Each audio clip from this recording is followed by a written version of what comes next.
SpF5 and this is one of the very very important question जो कोई भी examiner पूछ लेता है। तो यहाँ पे फॉस्फोरस कम काउंट में है, ऑब्वियसली सेंट्रल एटम है। इसका जो एटॉमिक नंबर है वो रहता है 15।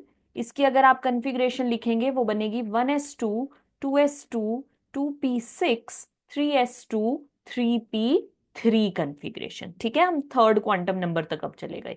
फ्लोरीन के केस के अंदर आपके पास जो Z है दैट इज 9, कन्फिग्रेशन बनती है 1s2 2s2 2p5। अब आपने क्या करना है, सेंट्रल को पहले ड्रॉ करना है। सेंट्रल में फॉस्फोरस है। अब देखिए सबसे बाहर वाला ही क्वांटम नंबर ड्रॉ करना है। ठीक है, डायग्राम को कॉम्प्लिकेट नहीं करना है। तो इसकी ग्राउंड स्टेट बनाते हैं। ये बन गया मेरे पास 3s जिसमें थे 2 इलेक्ट्रॉन। ये बन गया मेरे पास 3p जिसके अंदर थे 3 इलेक्ट्रॉन्स। अब because third quantum number exist कर गया है तो 3d भी ऑटोमेटिकली एग्जिस्ट कर गया होगा, बट इस केस के अंदर वो अभी के लिए एम्प्टी है। ठीक है, 5 बॉक्सेस बनाते हैं हम डी के लिए। अब आपको क्या करना है, देखिए कितनी फ्लोरीन है, 5 फ्लोरीन है। इलेक्ट्रॉन्स कितने आपको दिख रहे हैं, 1, ओनली 3 दिख रहे हैं। तो आपको क्या करना पड़ेगा, यहां से एक्साइट करवाना पड़ेगा। और बिकॉज अब पी के अंदर कोई एम्प्टी ऑर्बिटल नहीं है तो हमें उस एक्साइटेड एस इलेक्ट्रॉन को लेकर जाना पड़ेगा डी वाले के अंदर। तो अब यहाँ पे फॉस्फोरस की जो एक्साइटेड स्टेट बनेगी दैट विल बी 3s में रह जाएगा 1 इलेक्ट्रॉन एंड 3p के अंदर अपने वही 3 इलेक्ट्रॉन्स ही रहेंगे, कोई चेंज नहीं आएगा 3p के अंदर। बट जो 3d अभी तक एम्प्टी था उसके अंदर 1 इलेक्ट्रॉन आ जाएगा 3 आपका 3s से। अब आपको क्या करना है, फ्लोरीन, फ्लोरीन में आउटर मोस्ट शेल में है 5 इलेक्ट्रॉन्स, कितने चाहिए, 1 ही चाहिए। तो बनाने की बजाय डायरेक्ट आप फ्लोरीन लिख सकते हो। तो 1 फ्लोरीन यहाँ, 1 यहाँ, ये आ गई थर्ड, ये आ गई फोर्थ फ्लोरीन और ये आ गई फिफ्थ फ्लोरीन। अब चेक कीजिए किस किस ने पार्टिसिपेट किया और उसको एक बॉक्स में कर दीजिए। तो पार्टिसिपेशन में एक एस, 3p और एक डी ने पार्टिसिपेट किया। ये एक एस ने किया, 3 आपके पी थे जिन्होंने पार्टिसिपेट किया और एक आपका डी का भी ऑर्बिटल था। तो यहां पे अब हाइब्रिडाइजेशन बनती है sp3d। अब हम डी में एंटर कर चुके हैं। अब इसकी शेप देखते हैं। अच्छा, 5 अगर एटॉमिक ऑर्बिटल है तो मॉलिक्यूलर ऑर्बिटल भी कितने बनेंगे, 5 बनेंगे। तो पहले इसकी शेप एनालाइज करते हैं।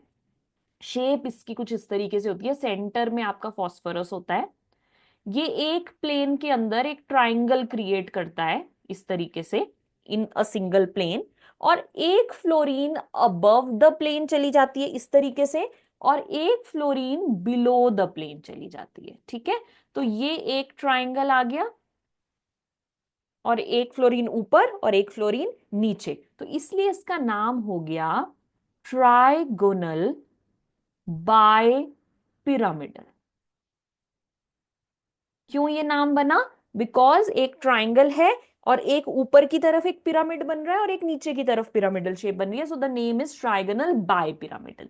नाउ इसको अब हम मैं लोब्स की फॉर्म में भी आपको बना के दिखाती हूँ। 5 एटॉमिक ऑर्बिटल तो 5 मॉलिक्यूलर ऑर्बिटल ऑफ sp। ठीक है, कैसे बनाना है, इसी शेप को रेफरेंस में रखना है। तो ये बन गई मेरी फर्स्ट लोब। ठीक है, एक लोब और ये 3 लोब्स हैं ट्राइंगल में, तो ये मेरा बन गया ट्राइंगल कुछ इस तरीके से। अच्छा, छोटी वाली लोब आप नहीं बना पाए कोई प्रॉब्लम नहीं है बिकॉज वो ओवरलैप हो रही होती है। और एक बन गई लोब नीचे की डायरेक्शन में। तो ये इस तरीके से एक एक्सिस है और यहाँ पे ये मेरा ट्राइंगल वाला एक्सिस है। ठीक है, अब इसके बॉन्ड एंगल्स को स्टडी करते हैं। यहाँ पे 2 तरीके के बॉन्ड एंगल्स बनते हैं। ये वाला जो बॉन्ड एंगल है जो ऊपर गया है प्लेन से, मान लीजिए ये आपका प्लेन है और इससे ऊपर गया है, तो बॉन्ड एंगल बनेगा यहाँ पे 90 डिग्री का। बट ये ट्राइंगल में आपस में जो बॉन्ड एंगल क्रिएट होगा यहाँ पे, this bond angle is 120 degree. तो आपको यहाँ पे 2 बॉन्ड एंगल्स दिखते हैं 90 का, और आपस में इन फ्लोरीन्स के बीच में ये बॉन्ड एंगल होता है 120 डिग्री का। देखिए अब ये जो ऊपर वाला एक्सिस है, ये वाला और ये वाला जो है, इसे हम बोलते हैं एक्सियल प्लेन। ठीक है, और ये जो ट्राइंगल में बना है इसे बोलते हैं equatorial plane. Now again a very very important question, हर टीचर का ये एक इंपॉर्टेंट क्वेश्चन होता है कि आपके जो एक्सियल प्लेन जो ऊपर और नीचे वाला है फ्लोरीन के साथ बॉन्ड लेंथ, वो थोड़ी सी ज्यादा होती है, दैट इज 158 पिकोमीटर।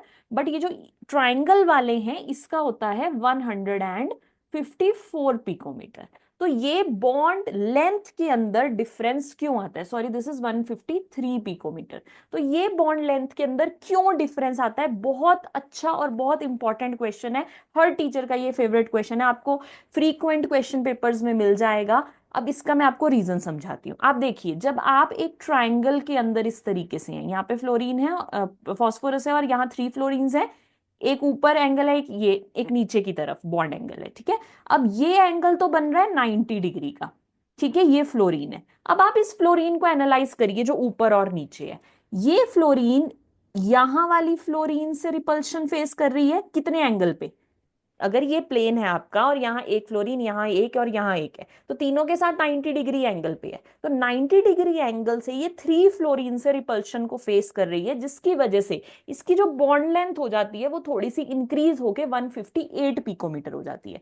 बट आपस में ये जो 3 फ्लोरीन है ये है 120 डिग्री के बॉन्ड एंगल पे, जो कि एक बड़ा एंगल है। बड़े एंगल की वजह से ये जो रिपल्शंस हैं, इनको आपस में जो ये धक्का दे रहे हैं एक दूसरे को, वो थोड़ा सा रिड्यूस हो जाता है, एंड हेंस जो बॉन्ड लेंथ है उसके ऊपर इसका इफेक्ट आता है, जो कि कम रह जाती है 153 पिकोमीटर। बट ऊपर नीचे वाले, बिकॉज वो एक 90 डिग्री के एंगल से, वो भी 3 फ्लोरीन से रिपल्शन फेस करते हैं, that is why the bond length increases to be 158 picometre. Thanks for watching, I hope आपको ये कॉन्सेप्ट इजीली समझ आया होगा। Happy learning, subscribe the channel, see you in next video, bye bye.